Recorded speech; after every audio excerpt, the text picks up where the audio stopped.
지난 이야기. 그는 멈추지 않았다. 원대한 계획을 품고 이탈리아 원정을 떠난 나폴레옹. 우압지졸 이탈리아 방면구를 이끌며 급속도로 성장하게 되는 나폴레옹군. 결혼을 하자마자 나폴레옹은 이 치안 사령관에 만족할 인간이 아니잖아요. 네. 그래서 여기서 이제 더 높은 데를 또 계획을 해요. 네. 그래서 그 이전에 이미 구상했던 이탈리아 원정을 이제 치고 나갑니다. 아, 이탈리아 원정을 떠나는군요. 이것은 나폴레옹 개인의 야심만이 아니라 이전에 그 카르노라 국방부 장관도 기획을 했었고 프랑스에서도 생각을 했던 거예요. 왜냐하면 당시 프랑스 혁명이 나니까 사방에서 쳐들어왔잖아요. 네. 그러면 당시 오스트리아가 이탈리아에 또 깊은 연관이 있었기 때문에 전선이 독일, 오스트리아 쪽하고 남부 이탈리아 쪽으로 전 국경에 걸쳐서 이제 벌어지게 네. 돼요. 다 쳐야 될 거 아니야, 다. 이쪽도 치고 이쪽도 치고. 네. 그래서 일단 전쟁은 이게 필요한데 아, 재정적으로. 이탈리아가 지중해에서 무역의 중심지였어요. 계속해서. 유럽에서 A급 산업국이고 세계적인 산업도 있고 금융도 있고 있어요. 당시에는 더 굉장했습니다. 그래서 이탈리아가 이게 굉장히 많았어요. 그러니까 가서 털어오자. 나중에 나폴레옹이 깨달은 게 이거야. 군대를 몰고 가는데 척박한 땅으로 가면 애들이 싸우지 않아. 아, 털어먹을 게 없으니까. 밀라노, 제노바, 베네치아 기다려라 내가 간다. 나폴레옹 이탈리아 원정 두 번째 이야기. 이쯤 되면은 이탈리아 방면구는 어떤 상황이었을지, 과연 나폴레옹이 오는 건 알고 있었는지, 아니면 진짜 나폴레옹이 이렇게 자신만만할 수 있을 정도의 수준이었는지. 네. 근데 저 한 가지 네. 궁금한 게 이탈리아 방면군이 네. 이탈리아 방면에 있는 군을 네, 얘기하는 거예요? 이탈리아 방면에 있는 프랑스. 이탈리아에 투입한 프랑스거든요. 아, 방금 그 윤전 아나운서께서 말씀하셨듯이 프랑스는 당시 총 13개 군이 있었거든요. 근데 네. 제일 중요한 군대는 그 교수님께서 말씀하셨듯이 라이카. 오스트리아 쪽으로 네. 있었어요. 오스트리아 쪽에 있었고 이제 이탈리아 방면군은 좀 보급도 제대로 안 해줬다고 하더라고요. 그러니까 서류상에는 군대가 10만이었는데 막상 가보니까 3만 5천밖에 없다더라. 중국 느낌이 갑자기. 아니 그게 탈영병이 탈영이 워낙 엄청 아, 많았어요. 탈영은. 네. 당시에 프랑스가 혁명을 하면서 이제 갑자기 전쟁을 하게 되니까 지원병을 모았는데 네. 이게 혁명으로 그 라마세이 하면서 국민방위군이라고 어마어마한 사람들이 지원을 하는 거예요. 그래서 당시 거의 100만 대군까지 뭐 설이 여러 가지가 있는데 하여간 100만 대군을 모았다는 설도 있어요. 그러니까 이제 업돼가지고 이야 나가자고 나갔는데 네. 갑자기 군대가 엉망진창 죽고 죽이고 그렇죠. 그러니까 이 당시 정부는 100만 개를 군대로 편성하는 것만 했지 보급도 안 되고 식량도 안 되고 그러니까 그런 어떤 병참 군수체제 이런 게 하나도 안 돼가지고 그냥 만들어서 장부상에 우리의 군대는 100만이야 그러고 여기저기 만들어 막 파견한 거야. 네. 갔더니 아무것도 없어. 식량도 없어 군복도 없어 막 이런 상황이었대요. 그러니까 그런 거를 할 줄 아는 능력자가 안에 아무도 없었던 거예요. 그러니까 당시 나폴레옹이 딱 도착해서 보니까 좀 가관이에요. 어느 정도냐면 보급이 안 되니까 인근에 이탈리아 마을을 털다 없으니까 프랑스 마을까지 털어요. 프랑스군이. 프랑스 군이 프랑스 마을 털고 다닌다고요? 예. 그러니까 워낙 없으니까. 그래서 병사들한테 처음 갔었을 때 나폴레옹이 그래도 군기를 잡으려고 야 연병장에 모여 딱 그랬어요. 연병장에 모이려면 일단 군화부터 주십시오. 이런 얘기를 해요. 그 정도군요. 예. 그래서 아무것도 없었어요. 그래서 큰일 났는데 나폴레옹이 총재 정부한테 요구했어요. 약 60만 루블이 필요하다. 네. 내가 여기 가기엔. 60만 루블이면 지금 현재 가치로 한 100억 정도예요. 100억 정도를 달라고 했어요. 그러니까 뭐 100억은 말 같지도 않은 소리고 딱 하면서 10억 정도 줬어요. 이걸 가지고 왔는데 자기가 요구한 돈의 10분의 1만 가져왔지만 나폴레옹은 20분의 1에서 어떻게든 해보려고 해요. 그래서 병사들한테 어떻게 하는 거예요? 그냥 현지 조달이죠. 교수님 자꾸 그렇게 말. 뭘 이걸 뭐 은행에 넣고 이런 게 근데 좀 아니잖아. 막막하네요. 지금 도착한 느낌은요. 그러니까. 막상 와서 봤더니 군대가 아니라 거지대가 있는 거잖아요. 아까 실제로 병사들이 폭동까지 일으켰어요. 그래서 이 폭동을 일으키는 와중에 나폴레옹이 직접 출동해서 이 폭동을 진압하는데 네. 그렇다고 계속해서 이렇게 채찍만 하면 안 되잖아요. 그렇죠. 나폴레옹 잘하는 거 있지 않습니까? 끊임없이 연설합니다. 연설을. 근데 이거 연설 내용이 우리가 지금 우리 혁명의 기운으로 모든 유럽 사회를 자유에 뭐 이런 얘기 애들 듣겠어요? 안 듣지.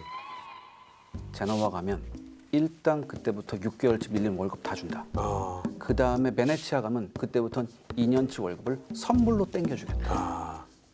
그러면 가요, 애들. 눈높이네요. 그렇죠. 눈높이 교육. 그러면 가요. 네. 근데 이게 사실은 이게 조금 오해는 있어요. 이 나폴레옹이 처음 한 게 아니야. 원래 손자병법에도 전쟁은 현지 조달이다. 이게 옛날 전쟁의 기본이거든요. 근데 그 전에 우리 토전사 할 때 예전에 했잖아요. 프랑스와 1세. 우리 전에 이탈리아 전쟁. 네네. 요즘은 인터넷에 샤르레 탄생이라고 편이라고 네네. 하면 거기 보면은 왜 프랑스와 1세가 갔다 한번 포로가 되잖아요. 네네. 서서. 그때 4만인가 6만을 끌고 갔는데 식량이 하나도 없었대. 그냥 그러고 갔대요. 털어 먹으면서. 네, 먹으면서. 근데 중요한 건 그 이탈리아 북부를 가는데 이게 된다는 거야. 그러니까 당시 군사학에서 중요한 거는 지도를 쫙 펴놓고 네. 여기서 이렇게 갈 때는 10,000명 정도는 그냥 갈 수 있다. 현지 조달하면서. 여기는 3만 명도 갈 수 있다. 여기는 2,000명밖에 못 간다. 이 라인에 이게 있어요. 그게 기록이 다 있나요? 그러니까 그걸 다 이게 나름 이제 그동안 전사나 이런 걸 통해서 연구를 해서 보급로를 짤 때 여기를 가려면 뭐 수송 마차를 몇 개 보는 이게 아니고 요 라인은 300명이 갈 수 있어. 요 길은 500명이 갈 수 있어. 여기는 3만. 근데 유럽에서 당시 제일 부유한 라인 그러니까로 가면 3만 명이 갈 수 있대요. 보급 없이. 살면서. 싹싹. 싹싹 털어 먹어. 근데 그 군인들이 사실 거짓대가 이 정보를 별로 믿지도 않는 것 같고 굉장히 배고픈 상태인데 나폴레옹이 이게 요거 해가지고 그러면 싹 지금 진압을 한 상태로 이탈리아 이제 내부로 들어가는 거예요? 들어가는데 이게 또 있어요. 그 나폴레옹을 총재 정부가 보낸 이유 중에 또 네. 나폴레옹의 성격을 분명히 알았을 거예요. 네. 처음에 하지 말라고 그랬잖아요. 네. 가만히 있으니 수비할 놈이 아니잖아요. 이게 들어갈 놈이야. 분명히 들어갔다. 아, 그럼 나폴레옹 위에 총재사령부가 있었네요. 그럼요. 아니, 제 말은 너 진짜 탐내지 말고 있어라고 했지만 내심은 탐낼 거 알고 왜냐하면 보낸 거예요? 만에 하나 나폴레옹이 들어가서 성공을 하면 이탈리아에서 경제적 수탈을 할 수 있었거든요. 총재 정부가. 왜냐하면 이때 당시에 총재 정부가 돈이 하나도 없었어요. 전쟁을 사방 군데에서 벌였기 때문에 돈이 하나도 없어요. 그다음에 워낙 많이 또 사람들 처형하고 공포 정치를 했기 때문에 세금을 못 내서 도망가는 사람들이 정말 많았거든요. 세금을 못 내면 그것도 처형의 이유가 됐었거든요. 그러니까 이때 이탈리아 원정은 경제적 목적과 군사적 목적 두 가지가 다 있다니까. 그러네요. 그러니까 이게 요즘 우리 생각하고 너무 다르지. 돈 벌어 와라 그러고 군대를 보낸다라는 거는 그러니까 이게 꼭 약한 나라 식민지 우리가 아시아 이런 데만 터는 게 아니고 유럽의 전쟁 자체가 그랬다. 얘들은 하도 오래 해서 그걸 아는 거야. 전쟁은 수익이 나야 한다. 그러니까 저 땅은 털어봤자 나올 게 없다. 그럼 안 가는 것이고 저기는 털면 돈이 나온다. 근데 우리가 지금 돈이 좀 없다. 가자. 이렇게 되는 거예요. 그러면 프랑스군은 명분이 확실히 있습니다. 자, 지금 이탈리아 상황은 어떤 상황인 건가요? 그러니까 이탈리아는 이때까지도 쪼개져 있죠. 이제 19세기 말이나 돼야 통일이 되니까. 그래서 뭐 사르데니아 왕국, 북부 왕국, 또 도시들 자치권, 무슨 공국 쪼개져 있는데 종주국처럼 친했던 데가 주로 특히 북부는 오스트리아였어요. 그러니까 식민지라고 할 정도 동맹국 라인으로 해서 오스트리아, 이탈리아 여러 공국의 연합군이 만들어진 거죠. 그래서 여기를 가는데 나폴레옹은 그러나 어쨌든 여기는 통합군이 아니죠. 이탈리아 그렇죠. 군 중에서도 여러 군대로 나눠져 있고 네. 오스트리아군이 주력이죠. 요것들을 격파하면 된다 하면서 들어가는 겁니다. 그러니까 이때 들어간 데가 이제 사르디아 피에몬테라는 이탈리아의 공국이었는데, 근데 우리가 예전에 7년 전쟁에서 봤듯이 스페인하고 오스트리아하고 합스부르크였으니까 스페인이 이쪽 군대를 보내면 항상 이탈리아 쪽으로 해서 이탈리아에 상륙한 다음에 이탈리아부터 거슬러 올라갔잖아요. 네. 7년 전쟁, 오스트리아 왕위 계승 전쟁 내내 이탈리아 전체가 시달렸어요. 거의 80년을 시달렸단 말이죠. 그러니까 비록 이 이탈리아 북부에 있는 도시들이 오스트리아하고 동맹은 맺었지만 좋은 감정은 아니에요, 절대. 왜냐하면 이게 동맹인 동맹인데 항상 경제적 수탈을 하는 동맹이었거든요. 그래서 그렇게 좋은 감정은 아니었었어요. 그리고 이런 사정도 나폴레옹이 어느 정도 알았다고 하더라고요. 그러나 여기서 이 전역이 힘든 건 어쨌든 산을 넘어 들어가야 되는데 방금 기자님 말했듯이 과거에 이탈리아 침공할 때 프랑스가 이쪽으로 엄청나게 들어왔어요. 그러다 보니까 이게 또 산악지대고 그리고 이탈리아의 그 소위 말하는 별 모양 요새 우리가 지난번에 했지만 네네네. 그 별 모양 요새를 만들어낸 나라가 이탈리아. 유럽에서도 공학적 수준이 굉장히 높은 나라란 말이에요. 그래서 이 산악지대의 요새화를 굉장히 많이 하고 이탈리아가 통일이 안 되면 이게 도시마다 그 별 모양에서 만들어 놓는데 이게 요즘 현대식 대포 나오기 전에는 쉽게 공략할 수 있는 요새가 아니에요. 그 요새화로 단단하게 만드는 것이 지금 현재 유럽의 유행이고 그리고 이탈리아가 아침에 와인만 먹는 게 아니라 그런 것도 잘했네요. 그럼요. 그래서 특히 피에몬테로 들어오는 이 지역이 당시 전 유럽에서 가장 요새화된 지역이라고 그랬어요. 그러니까 80년 동안 항상 겪다 보니까 이제 곳곳마다 요새를 지어놨어요. 그리고 사르디니아 피에몬테가 오스트리아한테 감정이 좋지 않다는 것도 오스트리아는 알고 있었어요. 그래서 오스트리아군이 훈령을 뭐라고 내냐면 사르디니아 피에몬테군을 100% 믿지 말아라라고 이 훈령을 내려놓은 상태였어요. 그래서 이제 나폴레옹이 이제 또 병력을 좀 모집을 했어요. 한 네. 10,000명 정도 더 모집을 해서 한 45,000의 병력을 가지고 이제 이탈리아로 들어가는데 나폴레옹이 이탈리아 원정하면 우리 예전에 뭐 참고서 있었어요. 뭐 알프스를 넘는 나폴레옹. 이때는 그게 아니에요. 그럼요? 이때는 알프스를 안 넘었고 안전하게 그러니까 행군하기 편한 해안 쪽으로 이렇게 가요. 근데 부하가 그러는 거예요. 야, 가다가 보이는데. 영국군 한포 맞으면 우리 다 죽는다. 그러니까 야, 근데 막 방법이 이거밖에 없어. 그럼 우리가 지금 총회정부한테 받은 건 그냥 지키자고 했는 건데 왜 가요? 그러니까 야, 임마 가만히 있으면 돈이 나오니 그럼 가는 거예요. 그러니까 나폴레옹도 어떻게 보면 자기가 원했지만 막상 가고 나서 보니까 자기도 다급한 거죠. 왜? 돈을 얼마 안 가져왔거든요. 이렇게 된 그러니까 거예요. 이 전쟁을 이야기할 때 아차 잘못하면 또 그 유명한 그래서 이런 얘기 많이 했잖아요. 뭐 맨날 나폴레옹이 야 봤냐 저기 세계에서 제일 부유한 땅이 있다. 애들아 가자 뭐 이런 말 했다고. 네. 근데 생각해 보십시오. 아무리 그렇다고 해도 이 오합지졸 군대를 가지고 그 자기보다 병력도 많고 훈련도 잘 된 군대와 요새화된 지역을 통과해 싸우는 거거든요.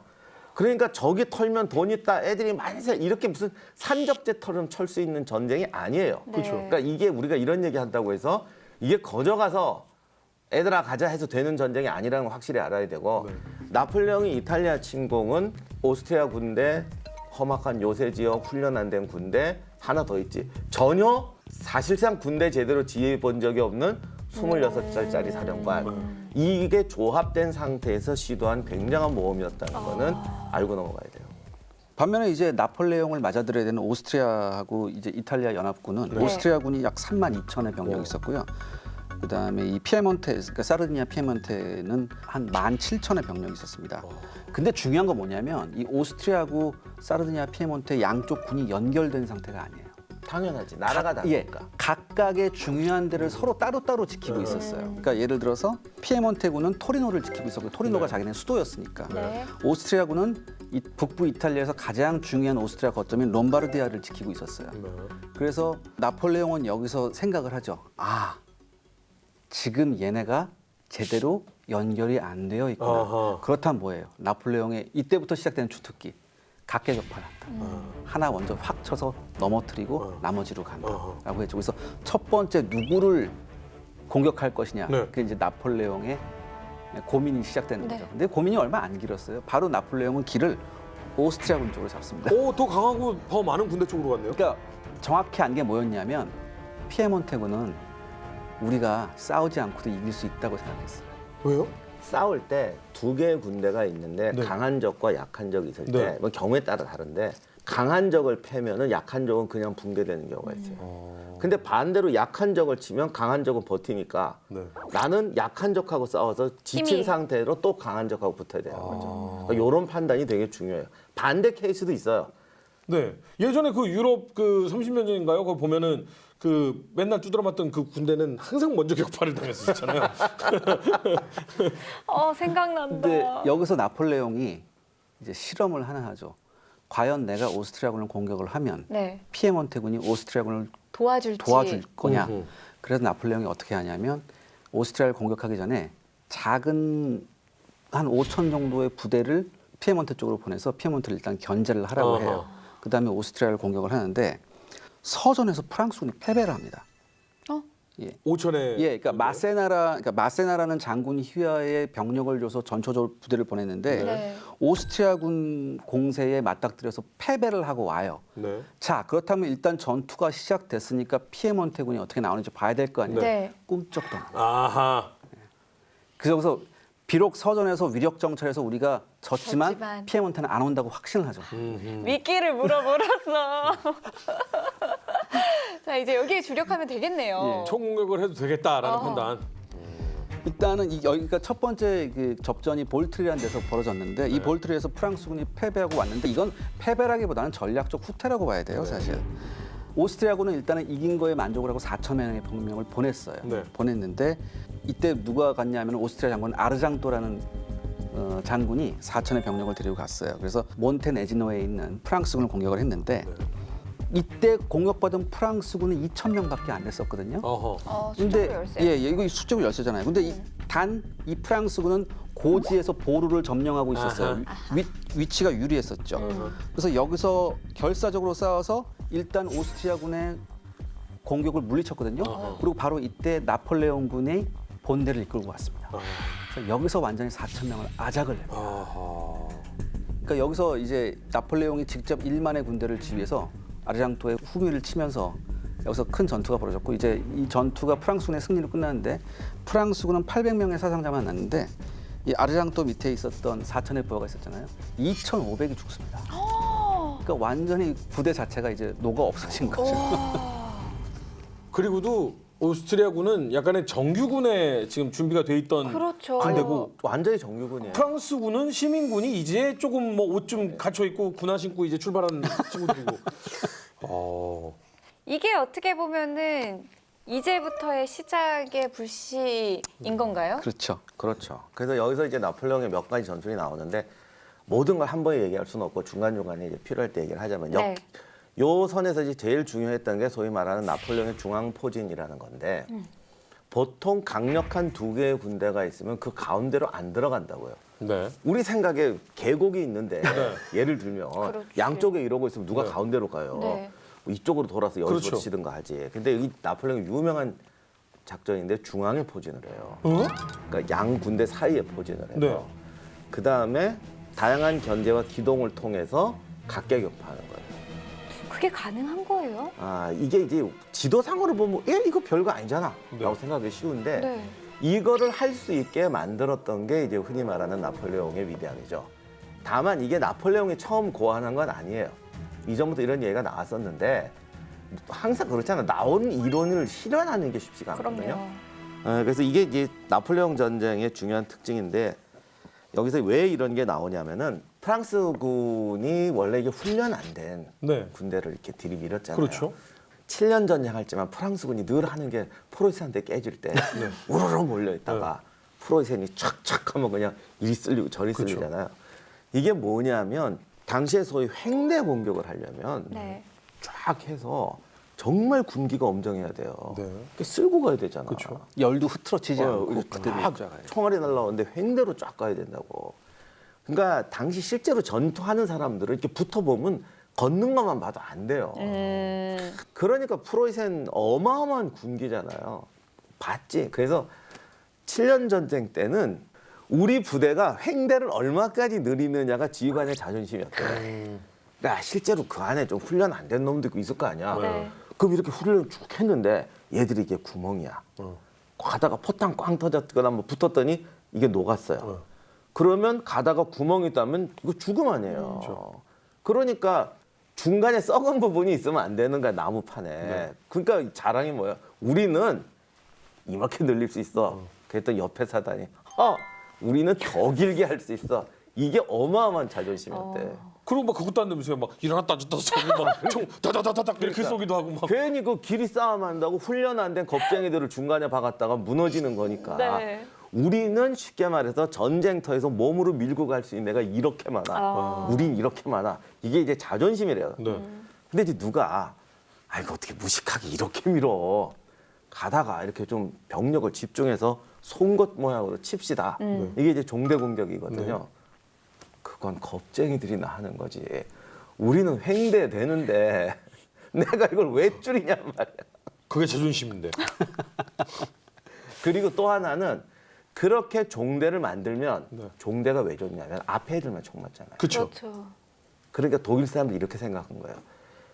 분명히 훈련 잘 돼도 횡대로 하고 있었는데 네. 어느 날 필요해서 종대로 가라고 그랬어. 네. 아무리 훈련이 잘 됐어도 뒤에 서면 좋잖아. 그렇죠. 그냥 허준 씨 맨 앞에 세우고 우리 뒤로 갑시다. 이렇게 된다는 거야. 아, 동의합니다. 보통 우리가 그걸 칼빵이라고 해요. 총알 바지. 그러면 어제까지는 우리는 같이 죽고 같이 사는 거야. 네. 이렇게 했는데 갑자기 필요해서 앞에 세웠더니 그래, 준이가 다 막아줄 것 같아. 믿을 건 우리 허준 씨. 그래서 인간은 순식간에 변한다는 거야. 그래서 종대를 한번 하면 애 자식들이 계속 이렇게 스스로 종대로 막. 그래서 프로이센은 횡대를 풀면 안 된다라고 했던 거예요. 죽어도 그랬는데, 같이 죽자. 뭘 같이 왜 같이 죽어? 이렇게 횡대하면은 그렇죠. 죽어도, 죽어도 같이 죽는 거죠. 우리 형제야 이러고 하는데 프랑스 애들은 이거 이전부터 훈련이 안 됐잖아요. 그렇죠. 그리고 프랑스 사람들은 참 전에 말씀 이거 오해하지 마. 제가 구타야 된다는 게 아니고 프로이센군은 정말 채찍으로 두드려 패면서 군기를 만드는데 프랑스군은 17세기에도 구타가 없었대잖아. 네. 그러니까 구타를 해야 된다는 게 아니라 그만큼 자유로웠기 때문에 프랑스인을 횡대로 세우는 건 도저히 불가능하다는 거야. 대신 그걸 자존심으로 메웠죠. 프랑스는 특히 그 메종드로아 같은 이런 귀족 기병들이. 그러니까 이 보병 애들이 도저히 횡대 공격이 안 돼요. 그러다 보니까 프랑스는 에라 인해 전술을 밀 때는 종대로 해서 들이미는 거예요. 그러니까 종대라고 해서 이열 종대는 아니고 네. 상대방보다는 좁게 해서 어떻게 앞으로 가는 네, 거죠. 네. 직사각형의 이제 짧은 쪽으로 해서 이렇게 밀어주는. 그렇게 해서 어떻게 그럼 맨 앞줄에 서는 사람은 제비뽑기예요? 그것도 무슨 나름의 규칙이 있었어요. 그래도 나름 규칙이 뭐냐면 신참을 맨 앞에 세우는 경우는 없었다고 했는데 처음엔 그랬는데 날이 가면 갈수록 신참을 앞에 세웁니다. 진짜로 신참을 앞에 세워요. 그래서 기록에 의하면 정말 많은 병사들이 군대에 들어와서 총 한 발 쏴보지 못하고 죽은 병사들도 많았다는 기록이 있어요. 그리고 원래 이게 훈련이 안 된 군대는 그리고 이게 뭐 가다 보면 대포도 터지고 펑펑 터져요. 네. 가다가 이렇게 되니까 가다가 싹 뒤로 붙는다고. 자꾸 우리는 앞선 뒤에서. 우리는 계속 허준 씨 뒤로 붙잖아. 그러니까 뒤에 가는 병사도 왜 총에다 총검을 꽂겠어요. 빠지면 야툭 쳐요. 이씨. 가라. 그러니까 앞으로 진짜예요. 똑바로 서. 진짜예요. 뒤에서 툭툭 쳐요. 이렇게. 근데 이 작전이라기보다는 이들의 어떤 이런 심리가 오히려 프랑스군의 승리를 도왔다는 거네요. 아 그래서 이제 프랑스군의 전술에서 도저히 횡대 공격은 안 된다. 네. 네. 그럼 어쩔 수 없이 우리는 종대로 가야 된다. 그럼 종대로 가면 한 점을 공격하기는 좋지만 전체를 밀기 힘들잖아요. 그렇죠. 네. 그러다 보니까 차라리 이걸 갖고 어떻게 해보자. 그래서 유명한 이제 대응이 나오는데 종대만 가지고는 돌파는 되는데 밀지를 못하니까 고참병들은 횡대로 세우고 네. 좀 안 된 애들은 종대로 세워서 네. 그 스타워즈에 나오는 그 전투기처럼 횡대에다가 양쪽에 종대로 막는. 타이파이터 같이. 예, 근데 이제 이게 여러 가지 형태가 있는데 도용하면 그렇고 네. 그러다 보니까 이런 생각을 한 거예요. 아, 이게 우리는 역시 소수 정예야. 그럼 횡대가 쭉 있을 때 네. 불균하잖아요. 네. 그러면 좀 정예병들을 이쪽에다 집중 배치하는 거예요. 네. 좁게. 네. 그래서 저쪽에서 보면 사실 뒤가 안 보이거든요. 그렇죠. 근데 실제로 보면 똑같지만 이쪽에다가 정예병들을 모아서 짧게 이런 식으로 배치를 해서 치는 거죠. 무슨 말이냐면 앞에서 보면 우리가 넷이지만 네. 네. 요 뒤에다가 허준 씨를 한 3명 세우거나 네. 허준 씨 뒤에는 허준 씨 같은 사람 한 3명을 세우는 거지. 그럼 보기에 남들이 볼 때는 횡대 같지만 사실은 얘네가 주공인 거예요. 그렇게 가서 거기를 뚫어버리자. 이런 식의 종대 공격을 하게 되고 그다음 더 웃기는 거는 행군을 해야 되는데 네.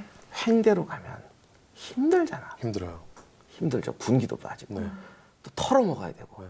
그러니까 애들이 그냥 전투 대응하고 행군 대응에 구별이 없대. 프랑스군이. 가자. 아니 니 잘못 가다가 저기 보면 저기 매복할지 모른다. 삑 하면 착. 프로이센 이게 자랑거리야. 가다가 접전 예상 50 비올 확률 30% 삑 사다리 꼴 대응 착 하는데 그냥 가나. 집 있다. 이러다 총은 다 튀어라. 뭐 이렇게 하니까 아예 종대로만 가게 됐대요. 그리고 군화도 안 주고 뭐도 안 주니까 애들이 이게 중요한 건데 접전 기동할 때는 초크병 내에서부터 천천히 가야 되는데 애들은 빨리 가서 밥 먹자, 털자 이렇게 되니까 종대로 쭉쭉 가는 독특한 이제 군대가 만들어졌는데 나폴레옹 기동의 비밀이 거기에 있었고. 배고픔. 빨리 가서 밥 먹자. 그래서 전 유럽에서 행군이 제일 빨라요. 아. 또 그게 있잖아요. 앞에가 빨리 가서 밥 먹자 하고 빨리 가면 뒷사람은 앞사람 뒤꿈치 보고 쫓아가기 때문에 같이 빨라진다고. 또 하나가 장비가 없어요. 프로생군은 배낭 메고 야전 텐트 메고 다 메고 가는데 가볍네요, 얘들은 일단. 군화만 없는 게 아니라 텐트도 없어. 그러니까 쭉쭉 갈 수밖에. 나폴레옹 차라리 이걸 착안한 거야. 차라리 군대를 좁게 만들고 유사시에는 정예병들만 행도로 펼치고 니네 그냥 종대로 붙어라. 그래서 빠르게 기동해서 유럽 군대에 이제 가장 빠른 기동을 하는 부대를 만들었어요. 그러니까 이게 하필 이게 이탈리아로 간 게 좋았던 게 산악전이잖아요. 네. 산악은 횡대로 길게 펼치기가 힘들어요. 네.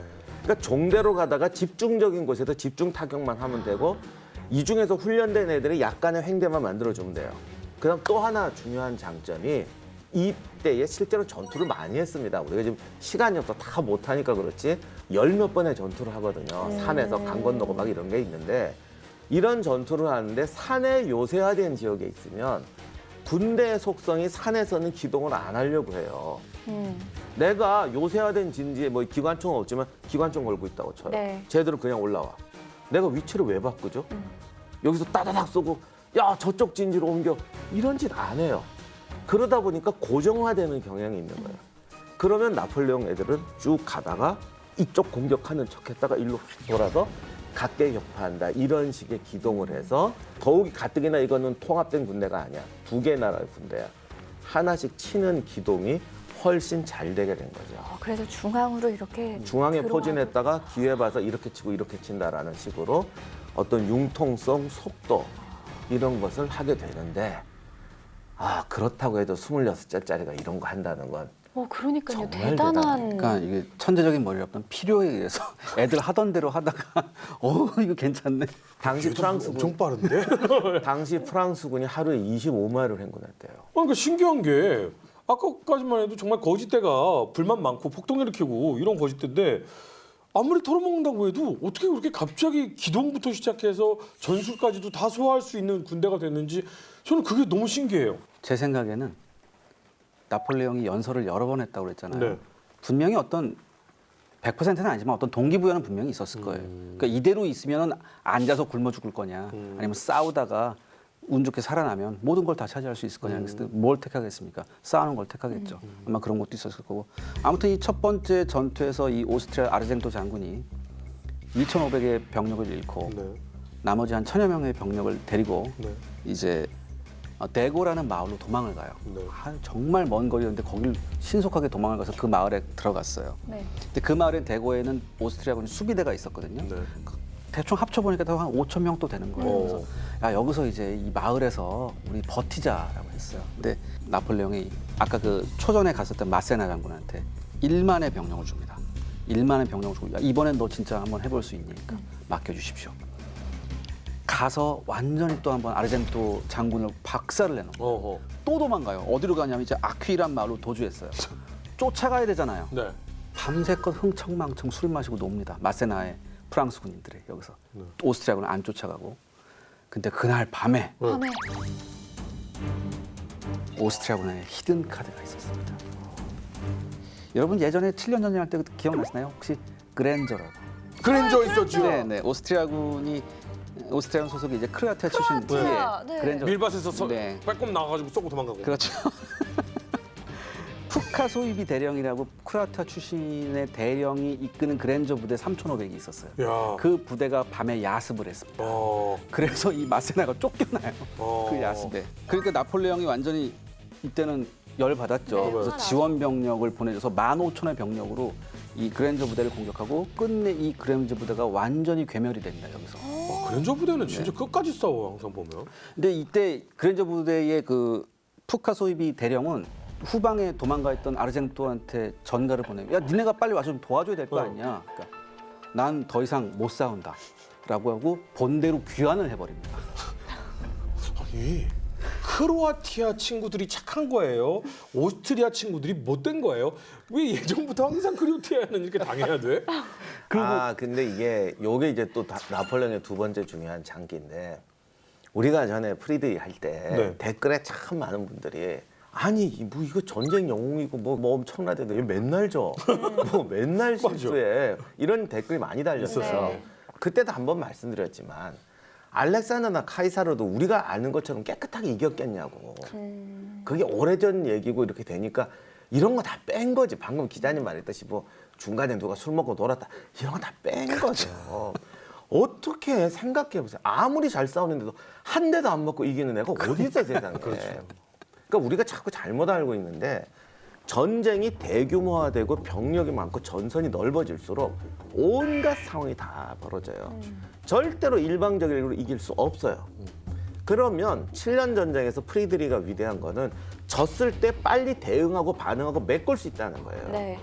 나폴레옹은 이걸 좀 더 조직적으로 합니다. 물론 거듭 말하지만 이게 나폴레옹 아이디어가 아니고 이미 다 나왔던 아이디어지만 그래서 나폴레옹 전쟁에서 제일 중요한 게 예비대입니다. 예비. 예비대. 아, 예전에 예비대는 그야말로 보충병 개념이었어요. 네. 나가다가 죽으면 그냥 메꾼다. 근데 사실 7년 전쟁 이전부터 이 예비대 중요한 게 네. 있었는데 이때쯤 되면 군대가 수도 많아지고 질도 높아지니까 모든 전쟁은 이렇게 된다는 거예요. 네. 그러면 지휘관은 처음에 아침에 작전 딱 까고 제갈량이 하듯이 오른쪽에서 왼쪽에서 이게 아니고 전쟁이 벌어지면 막 이런 역동 상황에서 온갖 돌발상으로 무너지고 할 거 아니에요. 그때 결정적인 지점, 이거를 모두 다 이기는 게 아니라 결정적인 지점에 결정적인 부대를 투입해서 단박에 승세를 전세를 역전시킨다. 이 소위 결정 포인트. 여기에다가 병력을 투입해야 되는데 이걸 위해서 강력한 예비대를 가지고 있어야 됩니다.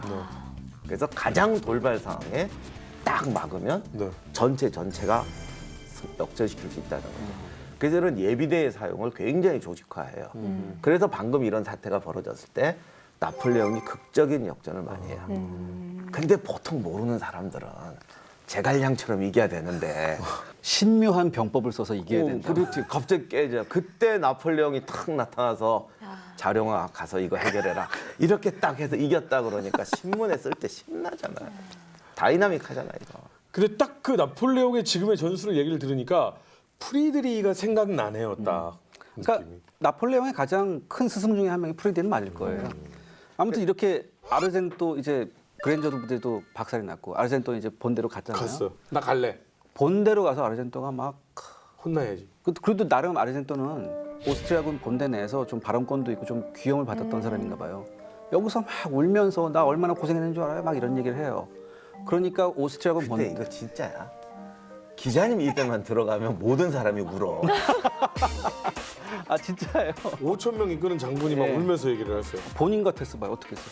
뭐 두 번이나 깨지고 왔어. 난 한 번 깨지고 갔어. 난 한 번 깨지면 갔어. 뒤도 안 돌아보고. 안 해. 나 안 할 거야. 그러니까 이 오스트리아 본대가 무슨 결정을 내리냐면 야 괜히 나가서 싸우지 말고 우리 그냥 문보로 장구자. 롬바르디아에 가서 그냥 우리 수비만 하자. 왜 나가 싸우니? 쟤네 보니까 야 예전에 프랑스군이 아닌 것 같아라고 해서 다 롬바르디아로 가버려요. 이때 나폴레옹은 판단을 정확하게 합니다. 기회. 아 쟤네는 저기 들어가서 이제 안 움직일 거야. 거야. 그럼 이제부터 피에몬테를 손봐주러 가자. 이탈리아. 요게 그러니까 나폴레옹이 어떻게 보면 고의적인지 우연인지 모르지만 자기의 전술적 천재성을 실험할 수 있는 어떻게 보면 가장 좋은 장소를 고른 거예요. 왜냐하면 사람들은 산악전에서는 기동보다는 지형에 의지해서 유리한 그렇죠. 고지를 선점해서 그렇죠. 싸우자라는 걸 참 하게 돼 있어요. 네. 이게. 근데 얼마나 좋아. 이제 나폴레옹이 피에몬테군 쪽으로 갔어요. 네. 피에몬테군은 사실 오스트리아한테는 감정이 별로 좋지 않았지만 그래도 오스트리아군을 믿었죠. 도와주겠지. 오스트리아군이 그래도 유럽에서 가장 훈련이 잘 된 군대 중에 하나니까 아니잖아요. 프랑스군하고 어떤 걸 하겠지. 이렇게 됐잖아요. 네. 사기가 확 떨어졌잖아요. 어. 처음에 제가 사르디니아 피에몬테군이 병력이 한 1만 7천이 있었다고 그랬지 않습니까? 며칠 만에 병력이 1만으로 줄어듭니다. 타령. 전설의 타령이 여기서 시작돼요. 아무도 안 잡더래요. 아니 이게 7년 전째, 30년 전부터 그런데 똑같네요. 예. 아 이게 특히 이 군기 빠진 군대의 타령은 그 유럽 군대에서 가장 타령으로 유명한 게 이태리군입니다. 아직도 진짜예요. 이탈리아군이 가장 아니 아까 별요새에서 잠깐 감동했는데 아 결국은 그쪽으로. 아 근데 지금도 그렇다는 건 좀 미안한 말 아닌가 조심하셔야지. 아 죄송합니다. 우리 뭐 이탈리아 가고 싶다고 지금 계속 납보시고 있어요. 교수님 이러고- 저만 내팽개치셨잖아요. 이러고 가서 되게 딱 다시 못 가. 저 이 기자랑 갔다가 내가 무슨 꼴을 당할지 모르겠어요. 이탈리아 갔다가. 구체적으로 어디 가고 싶으세요? 그 최근에 걸프전 같은 데서도 보면 네. 타령인지 길을 잃은 건지 모르겠는데 이탈리아군 정찰대가 가서 네. 뭐 지도도 다 있었거든요. 근데 어떤 마을에 가서 이중가 안 나온 부대가 하나 있어요. 예. 왜요? 그러니까 왜 있냐? 그러니까 기름이 떨어져서 안 났다. 그러니까 사방에 지금 차 굴러다니는데 거기 기름 못 얻냐? 아니 꼭 우리가 기름을 얻으려는 법은 없지 않냐 이런 애들도 있었어요. 심지어 그리고 비행기 탄 애들도 좀 이상한 애들도 있고 그랬어요. 전통인가요? 모르겠어요. 근데 아 교수님 제가 하나 여쭤보겠습니다.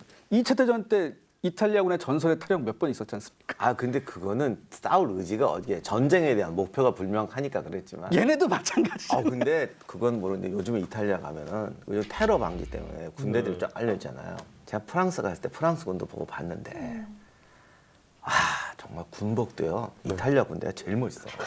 이건 인정해 줘야 돼요. 아유 그럼요. 무기도 걸어놓고 보는 거하고 이렇게 입고 이게 다른데 그쵸. 이탈리아가 정말 디자인의 나라잖아. 그렇죠. 군복, 총, 차, 장갑차. 와, 이게 나랑 같이 는 친구가 그랬다니까. 정말 눈으로 보면 세계 최고의 군대 같아요. 때깔이 달라요. 그리고 사실 이탈리아, 미국 헐리우드에서 경찰 영화 이런 거 주인공은 다 이탈리아 사람들이에요. 맞아요.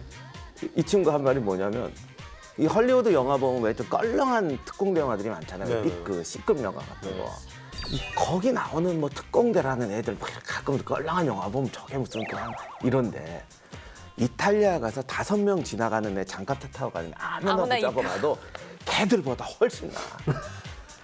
이거는 그냥 헐리우드 특공대가 다고 쟤들 그냥 쓰면 되겠네. 왜 쟤들 쓰는 거야? 그 친구가 그랬어. 그래서 이 이탈리아 군대가 우린 전쟁보다는 영화에 나가는 게 낫겠다 하고 17,000명 중에 7,000명이 탈영을 했습니다 지금. 그래도 좀 이제 적이 오면은 차례차례 교전을 하면서 물러나야 되잖아요. 모든 요충지를 다 내주면서 신속하게 도망을 가요. 근데 나폴레옹이 딱 하는 겁니다. 이제 신속하게 도망을 가니까 따라잡아야 되잖아요. 근데 여기서 또 동기부여가 안 된다는 거지. 여기서 나폴레옹이 슬쩍 흘립니다. 병사들한테. 저 피에몬테 군들이 지금 금화를 옮기고 있다고. 갑자기 뭐? 뭘 옮겨? 총 줍다 말고 뭐? 맹렬하게 추적을 하기 시작합니다. 따라잡아요. 따라잡았어요. 그래서 따라잡히니까 그때부터 전투가 안 이루어지고 이탈리아군이 그야말로 모든 제대 단위가 무너진 상태로 무질서한 패주를 해요. 그래도 이탈리아가 이탈리아 그 피에몬테 소속의 기병대가 있어요. 네. 기병대는 좀 달라요, 역시. 그래도 귀족으로 구성된 기병대였거든요. 이런 거야. 지휘관이 나와서 너네들 후퇴해라. 우리가 마지막까지 한번 지키겠다. 프랑스군을 향해서 돌격을 합니다. 네. 이때 프랑스군도 기병을 내보내거든요. 네. 여기서 프랑스군 기병대를 피에몬테 기병대가 막아요. 그러면서 나머지 자기 그 동료들이 무사히 탈영하는 걸 도와주죠. 네. 네. 후퇴. 무사히 탈영하는 대부분 탈영했어요. 네. 그래도 이탈리아군에도 그 마지막 남은 자존심들이 기병, 좀 있어요. 네. 기병대는 좀 역시 다른가 봐요. 여기서 이제 또 하나의 전략적 설명을 해설을 하나를 붙이자면 전술 교과서에 보면 나폴레옹의 가장 큰 특징 중에 하나가 적의 병참선을 노려라 해요. 자, 지금 이 라인 배틀 전쟁은 종대고 뭐도 종대라고 해봤자 짧은 횡대거든. 네. 걸어 다니지 이렇게 되니까 전사자가 너무 많잖아요. 7년 전에 봐도. 이게 벌써 골머리를 앓고 있었는데 그러면 맞붙어서 싸우는 거는 이겨도 이긴 게 아니야 이게. 근데 뭘 어떻게 전술적으로 압박을 해서 돌려치고 이게 안 되잖아. 네. 보병 전투는. 그러니까 가장 좋은 게 병참선을 끊어버리는 거예요. 네. 그러니까 나폴레옹의 기동이라고 해서 옛날 기병차로는 쫙 가다가 옆으로 돌아 이건 아니거든요. 그러니까 행군으로 가면서 움직일 때 적의 병참선을 장악하고 요새 지역을 장해서 병참선을 끊으면 고립되거나 탈영한다. 그래서 나폴레옹이 병참선을 노리는 기동. 이거는 나폴레옹 전술에 굉장히 중요한 거예요. 근데 이게 이렇게 멋있잖아요. 그렇죠. 나폴레옹이 뭐라고 그랬는지 알아요? 병참선을 노릴 때 병사들이 가장 힘을 낸다. 거기 털어먹을 게 많으니까. 그러니까 이런 게 있더라고요. 그래서 기병대가 간 거예요. 우리 예전에 그런 거 있잖아요. 크로아티아가 기병대. 네. 우리 편 무기마저도 그렇죠. 있어서 가는. 그래서 나도 옛날에 쏘갔어. 책 보면 병참선이 어떻게 연결되고 도시가 어떻게 연결될 때 전략과 전설에서의 병참을 노리기 위해서 막 한마디로 끝나더라고. 창고를 노려라. 아무튼 이제 이렇게 피에몬테군이 계속 후퇴를 해요. 후퇴를 하면서 이제 피에몬테군의 사령관이었죠. 콜리 장군이 4월 23일에 나폴레옹 군한테 이제 전령을 보내서 화평을 요구합니다. 근데 빠르네요. 나폴레옹이 뭐라고 그런지 아십니까? 중요 거점을 내놓고 배고픈 프랑스군에게 보급품을 내놔라. 그럼 우리가 너희하고 화평을 하겠다라고 해요. 네. 근데 이렇게 되면은 사실 그 오스트리아군이 좀 지원을 해줘야 되잖아요. 그렇죠. 어떻게 해서든지. 동맹이니까. 근데 당시 오스트리아는 오히려 피에몬테군의 충성심을 의심합니다. 왜요? 예? 반대잖아요. 그러니까 왜 우리가 싸울 때 너네가 안 도와줬다 이거야. 처음에. 맨 처음에. 네, 맨 처음에 안 도와줬다 이거야. 그리고 지금 와서 이렇게 되느냐. 그러면서 뭐라고 얘기하냐면은 이 당시에 저기 피에몬테의 국왕이 아마데우스 3세였거든요. 이 사람한테 이래요. 알렉산드리아의 요새를 우리 오스트리아군한테 넘겨라. 오히려 이런 요구를 해요. 이탈리아 예, 입장은 지금 이 피에몬테 국왕 입장에서는 야 이거 도와줘도 지금 모자랄 만해 뭘 내놓으라고? 야 나 싫어 더러워서 나 차라리 프랑스군하고 붙을래. 프랑스군한테 항복을 해버려요. 네. 이 나폴레옹이 그야말로 덜커덕 사르디니아 피에몬테를 점령하게. 우와. 그래서 4월 26일에 이제 나폴레옹이 유명한 선언문을 발표하죠. 네. 병사들이여, 그대들은 15일 만에 6차례의 승리를 거두었고 21개의 깃발을 쟁취했으며 와. 55분의 대포를 손에 넣었다. 이런 거점을 차지하고 피에몬테 가장 풍요로운 지역을 점령했다. 또한 1만 5천 명의 포로를 잡았다. 어휴. 아무것도 가진 것이 없이 모든 것을 다 갖춘 군대만큼 너희들은 해냈다. 근데 맞는 말이네요, 진짜로. 그때부터 이렇게 얘기하니까 어. 그 약탈했고 그 거짓대 같은 프랑스군이 여기서 프랑스 병사들이 뭐라고 하는지 아십니까? 프랑스 만세! 혁명군 만세! 이래요. 갑자기 애국심. 그렇죠. 그러니까 갑자기 애국심. 맞아요. 정확한 말입니다. 뭘 먹여야지 애국심이 나와요. 어. 아무것도 굶은 상태에서 무슨 애국심이 그렇죠. 나와요. 애국심이 나오는 단어가 있어요 여기. 피에몬테의 네, 가장, 가장 풍요로운 지역을 점령했다. 자, 이제 너희 마음껏 먹어라. 근데 다만 전설적인 약탈을 하긴 이제부터 시작이 되는데. 그래요? 전설적인 약탈이 시작되는데 약탈도 기술이 필요합니다. 오. 예를 들어서 꼼짝도 하지 마. 군기 지켜. 내가 걷어서 나눠줄게. 이거 나중에 애들한테 큰일 나요. 그럼요. 공평하게 나눠줘도요. 저것이 아무래도 떼먹겠지. 이렇게 돼서 어느 날 총 날라와 진짜. 이거를 풀어. 마음대로 먹어. 아작이 나버려요. 학살하고. 속된 말로 오리에 달걀에서 계란을 뽑아내야 되는데 닭을 더 죽여버린다고. 이거 아작이 나고 저쪽을 이제 점령을 못하게 돼요. 네. 요게 기술이야. 적당히 어느 선까지 마음대로 해라. 어느 정도까지만 해서 내가 이렇게 받아서 줄게. 이거 어렵습니다. 우리가 생각하는 것처럼 가라 뭐 이렇게는 이렇게는 안 해요. 보통 그렇게 할 경우에 가장 쉬운 방법은 시간을 제한을 둬요. 앞으로 2시간 뭐 이런 식으로. 그러니까 왜냐하면 약탈을 풀어놓잖아요. 밤새껏 해요. 다음날 새벽까지 해요. 그러면 가장 중요한 물품들, 비싸 보이는 물품들만 그렇지. 가져가고 그러니까 너무 많은 것들을 가지고 그리고 이제 너무 심한 방화 이런 거, 그러니까 뭐 그것도 법칙이 있어요. 뭐 방화를 한다거나 대놓고 길거리에서 막 이렇게 사람을 죽인다거나 분여자를 이런 거 희롱한다거나. 못하게 하는 것도, 그러니까 이거 거듭 말하면 안 한 게 아니라 정도를 지키게 하는 게 기술이에요. 그리고 갑자기 이제 호각 삑 불고 끝. 끝이 아니죠. 일단 애들을 산 다음에 부자들을 만나요. 자, 우리가 좀 필요한데 주시죠. 얘들 내가 지금 잡아는 놨는데 나 30분 이상 못 붙잡고 있어요. 그러니까 자유롭게 하면서 그거 반, 내가 또 이렇게 나서서 분배하는 거 반, 잘 조율을 해서 가장 역사적인 양. 그래서 이제 싹 나눠주고 나면 어김없이 그 마을에서 그날 밤에 술집이나 이런 데가 열려요. 그리고 거기서 이제 많은 이제 그 마을에도 무슨 매춘부들이 있을 거 아니에요. 그럼 거기 또 이제 성업이 됩니다. 그런 데가. 축제와 파티의 예, 밤이 되는 그러니까 거죠. 이런 거를 안 해주면 군대가 폭동이 나는 거예요. 그 당시에는. 네. 그러면 일단은 지금 굉장히 무서운 게 포로가 많이 늘었고 군대의 숫자도 늘어났을 것이고 군대의 만족도와 애국심도 올라갔고 사기도 올라갔고 돈도 생겼어요. 배도 불러요. 그럼 이제 나폴레옹 군대는 굉장히 센 군대로 변신을 한 것 같다는 생각이 들거든요. 실전을 통해서 성장해가는 군대죠. 네. 그리고 이제 여기서 계속해서 이렇게 했는데 흥청망청 놔두진 않아요, 나폴레옹이.